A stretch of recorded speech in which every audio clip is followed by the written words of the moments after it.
What's up, y'all? It's your girl Sakina, and I'm back with another review. This is my review for The Real Housewives of New York. This is season 15, episode 6.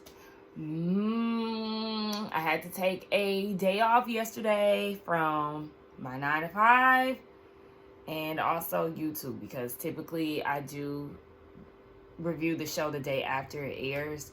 But I needed a day, as a lot of us did on Tuesday.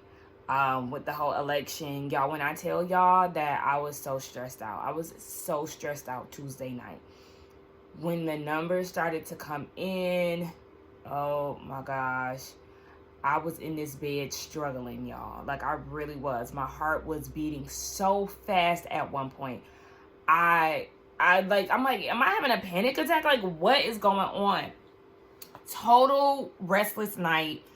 Just couldn't even do it. Was up the entire night pretty much. And I'm like, yeah, at 6 a.m. I downloaded Outlook on my phone and I sent an email to my supervisor, half sleep. Yeah, no, 8 hours of PTO me, please. I will not be in today. In which I was actually happy that I took yesterday off, because when I came into work today, yesterday we had 4 meetings. So basically we were busy all day talking to each other, business updates, one-on-ones, 2-hour training sessions, another team meeting at the end of the day. Y'all want me to be on camera and in y'all's face today? No, thank you. No, thank you. Count me out. So glad that I made the decision not to come to work yesterday, because I just couldn't do it. Baby, I was on the couch in my bonnet, wrapped up in a blanket, texting my friends. We had some good laughs after, we got all of our woes out, and watch some good TV, okay? Watch the challenge, got a good laugh off of that. Like, I just had to decompress yesterday. And so here we are today. Make no mistake that this red hat is nothing in representation of what's going on here in America, okay? Again, and I said this in my Housewives of Potomac review. The reason why I'm wearing this hat, and I've been wearing this hat, one, because it's wash day. I'm actually washing my hair after I get done with this. But one, because my friend had told me about dressing like your Venus sign, and my Venus sign is Aries.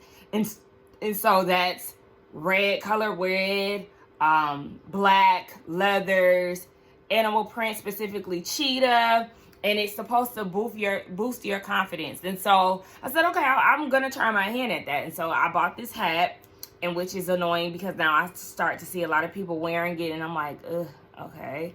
I actually tried to wear a different hat today, y'all. This is my other hat that I tried to wear, but oh my gosh, I had to dig in the crates for it. The brim is all bent out of shape and everything, and I just like, you know what, whatever. But yeah, I got this hat. I have a lot of black in my wardrobe already. I got some like faux leather pieces, but I haven't been wearing them a lot. And then I also have like a red purse, just trying to pop out with accessories. That's my thing. I need more accessories, so I'm really trying to play with those a little bit. But yeah, I feel like wearing this hat today is, please, okay? But you know what? Us black women, we really did our thing. We showed up and we showed out per usual.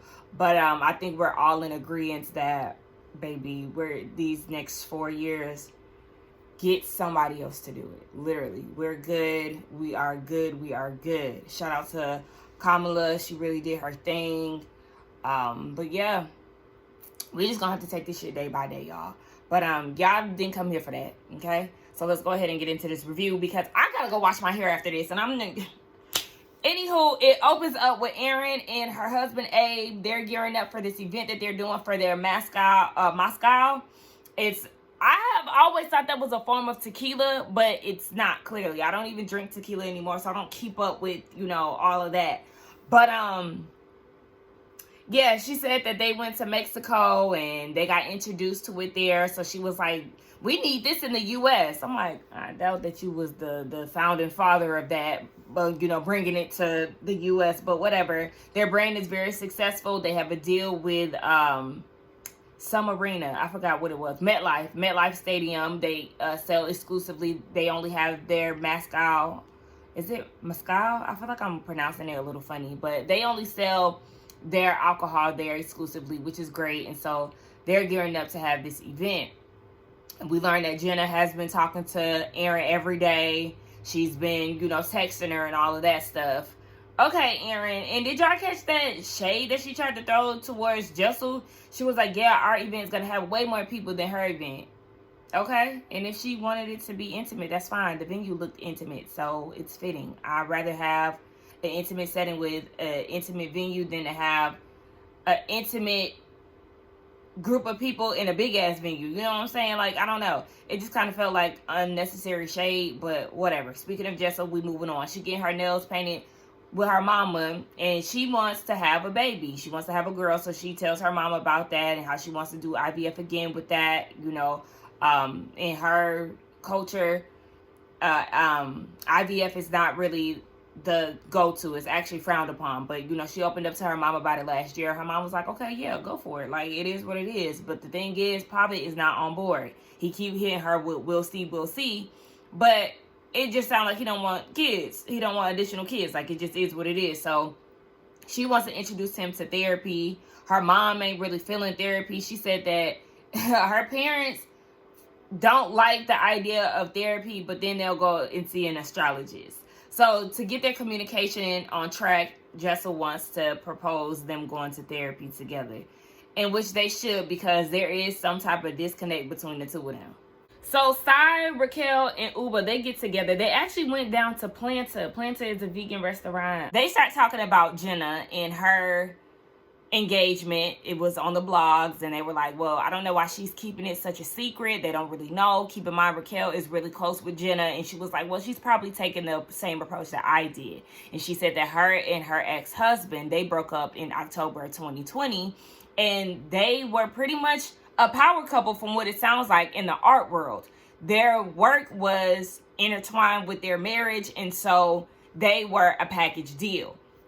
They had business dealings that were getting ready to come out in the midst of them breaking up and all these things. And so, yeah, it was a lot.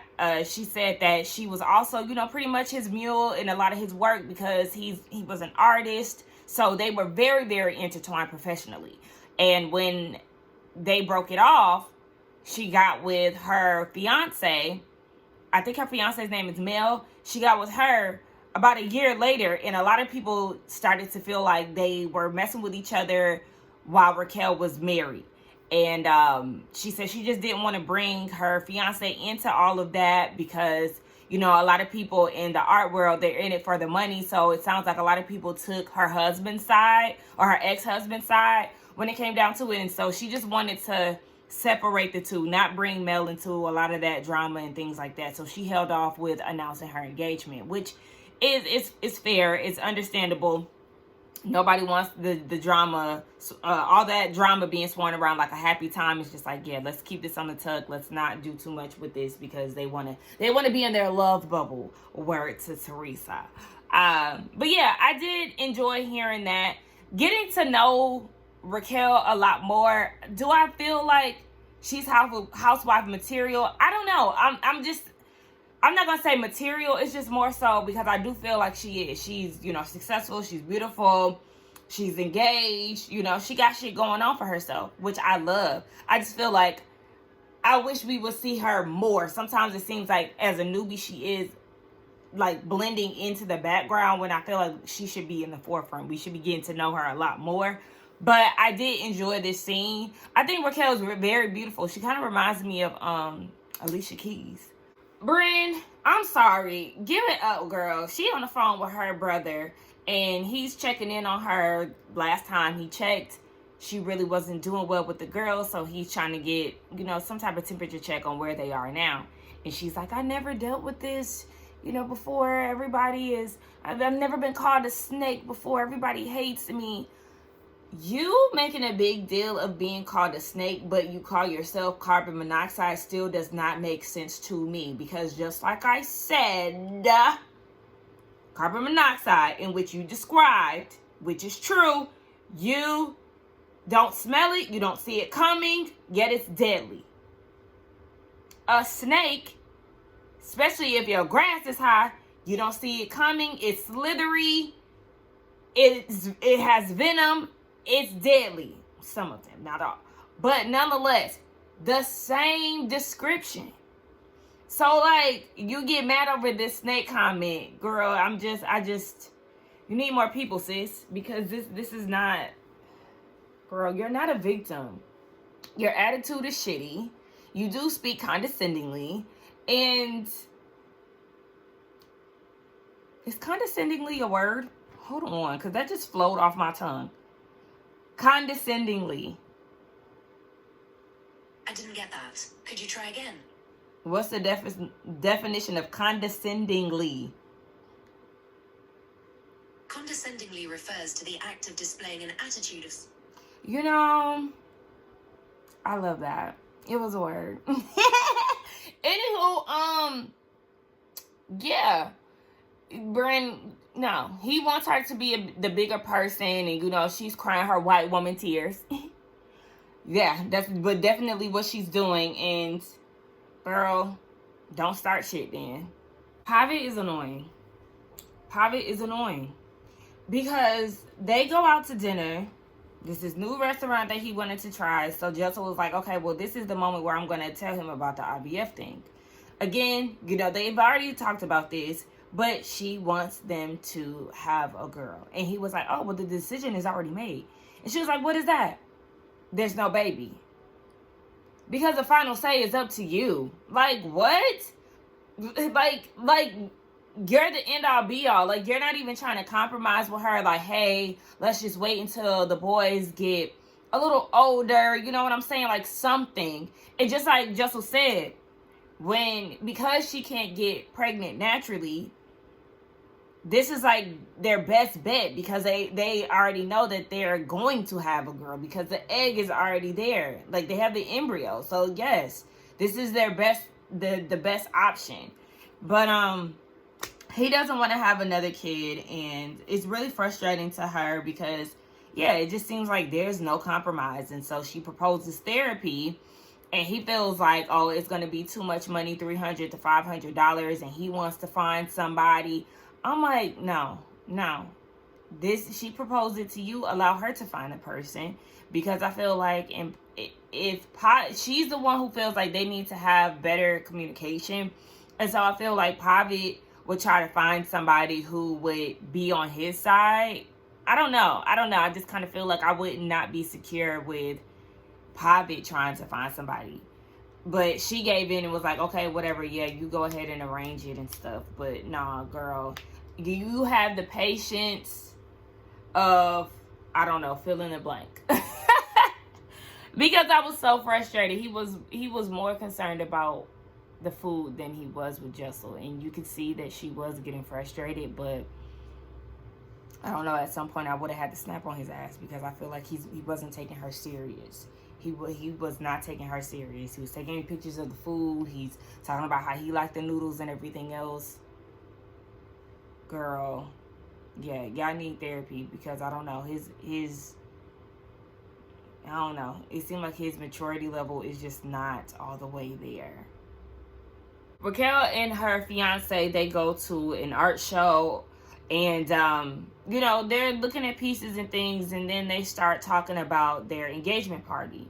And Raquel is trying to figure out if she's going to invite her mom or not, because her mom was supportive of her getting engaged to her ex-husband, but when it came down to getting engaged to Mel, a woman, she was not on board with that. They haven't really been close since her mom moved back to Puerto Rico. She said that she was once close with her kids, her son in particular. Maybe her daughter came after she moved. I don't really know. But yeah, she said her son spent a lot of time with her mom, but she's just very distant. She feels like because she is now a lesbian, her mom is not supportive of her. This isn't the image that her mom wanted for her, no matter how successful that she is. And she just feels like she lost her mother's love. And her fiance Mel is like, you know, it would be nice to go to Puerto Rico and see her. But Raquel is like, I don't even know if she's gonna answer the door. Like, that's just how distant her mom is. And at that point, I really feel like, Raquel, you should leave her where she is, because she clearly just is not open to the idea of you being with a woman. And I don't feel like you should subject yourself and your fiance to that.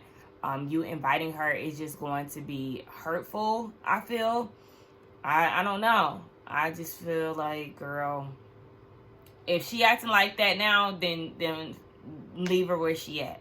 Maybe she'll come around once y'all married. I don't know. But girl, like, I personally am at the point where I want to just leave people where they are. I don't care. Like, but, you know, if she want to invite her, test it out. But, girl, So I didn't get to Aaron's party, and I love Sai's look. Sai looked so cute. Look, okay, I'm really like gravitating towards Sai's style. I don't know why. I feel like I'm loving it more this season. She was never like a person who I deemed could not dress, but I love her style this season. Love the dress. It was fun. It was flirty. I think it's so funny when people describe stuff as flirty, but that was actually kind of flirty. It was cute. Uba came in there, child, looking like she ran some errands. She gonna tell Aaron, oh, I had a few meetings today. Okay, girl, and you couldn't come to the meetings looking like a baddie because you knew you had somewhere to be later on in the day. I don't know, Uba, and then you had that scarf on your head just thrown on. Girl, no, but you know, she made it nonetheless. Raquel made it, and I don't know if it was just me, or it seemed like she threw a few shots back before she got there. My dog is taking a nap. Her legs is crossed and she's stretching them out crossed. But yeah, Raquel definitely gave the feeling that she was already drunk before she got there. Bryn is not really too excited to show up because she knows everybody's going to be there. But before she gets there, Raquel, Uba, inside they talk, and Aaron. Of course, Aaron pot stirrer. So then she goes and tells Sai and Uba, well, you know, Bryn had a lot to say about y'all. The other day, she was very mad. She ain't tell her exactly what was said as far as Sai being a miserable troll and Uba, she getting tired of her no-no-nos and all of that. She ain't give specifics, but she gave enough. And Uba was like, see, pigeon carriers. Because you got Aaron and Jessel, they come to us asking us how we doing.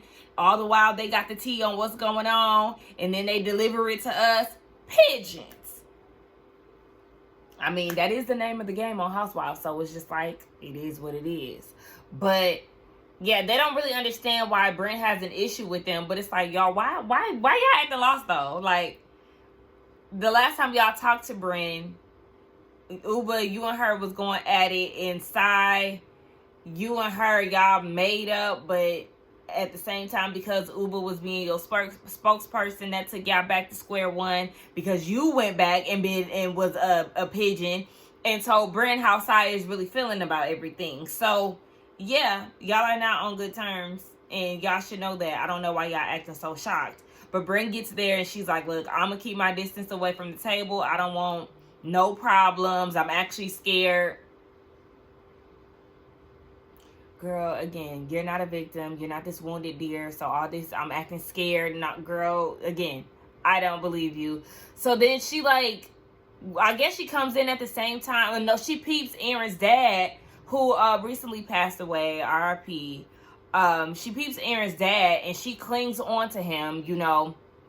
She's playing up the whole flirtatious thing, and it's like, girl, please. And just like Sai said, she hiding behind Aaron's dad, but then want to get mad when all these accusations come out or rumors come out about her being a sugar baby. Girl, if it walk like a duck and quack like a duck, then what is it? Quack, quack, girl. But bye, Aaron. I mean, not Aaron, but it's kind of bye to you too, because you were a little messy, but bye, Brand. Brandon's just, I don't know, her and Aaron's dad, he talking about he can be in the bed all day with her, all night with her, and then when he leaves, he was like, don't lose me, and then she goes to another group and she's yelling out, come dumpster. Oh my gosh, give it up, give it up, give it up. Jessel's outfit is cute. I'm really, really loving. Okay, I did say I really love Sai's style. I also really love Jessel's style. I don't know, it just, this season it's more compelling. I love the short haircut, love her confessional looks, loved her birthday looks for her Clueless theme. I love the look that she had when she went out to eat with Pavit. Love this look that she had down at Aaron's event. Like, bitch, I just want to go get something to eat and get cute with my friends. Like, I need to set that up. And it's the holiday. Like, me and my friend, we plan on going to see, you know, some like Christmas plays and stuff like that.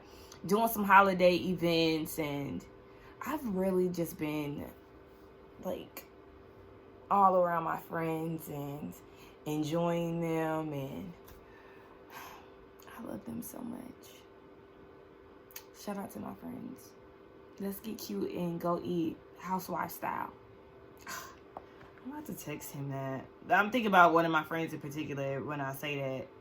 But anyway, yes, Jessel looks cute. So she gets there and she's asking Uba, has she spoken to Bren? And you know, that kind of sets Uba off a little bit. Like, girl, no, if she want to talk to me, then she can talk to me on her own. Like, stop asking me that. But then under the same breath, she wants to get the tea on what was said when they went out shopping with Bren the other day.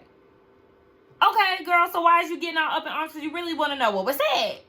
And she got Uba said, did you catch Alzheimer's? Like, is your Alzheimer's kicking in? Like, what's up? Because, you know, Jessel like to act like she don't know what's going on.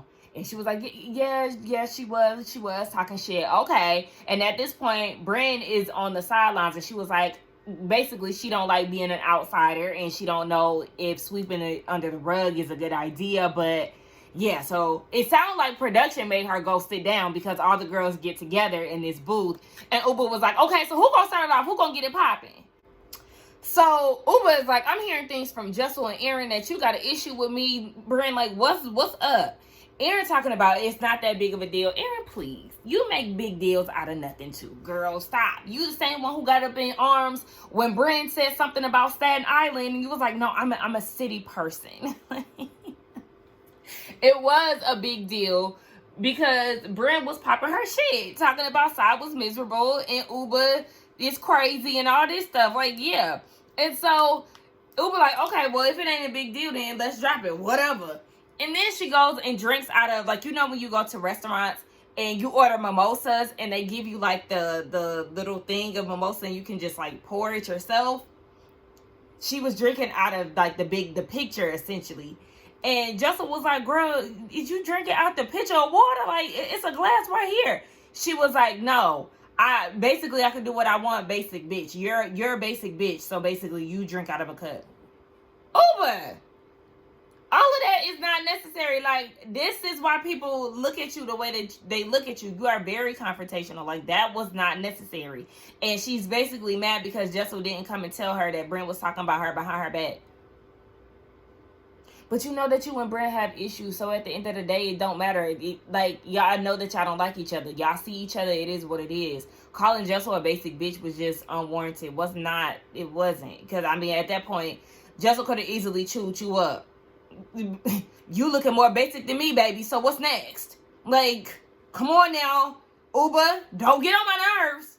So they basically move on after Uba done called them basic bitches. They started going down the definition of a basic bitch, and one of them said it's basically like a Karen. No, a basic bitch is somebody who is basic, who has, just like Jenna said, somebody who doesn't have a sense of style, a sense of personality, just plain Jane, basic baby.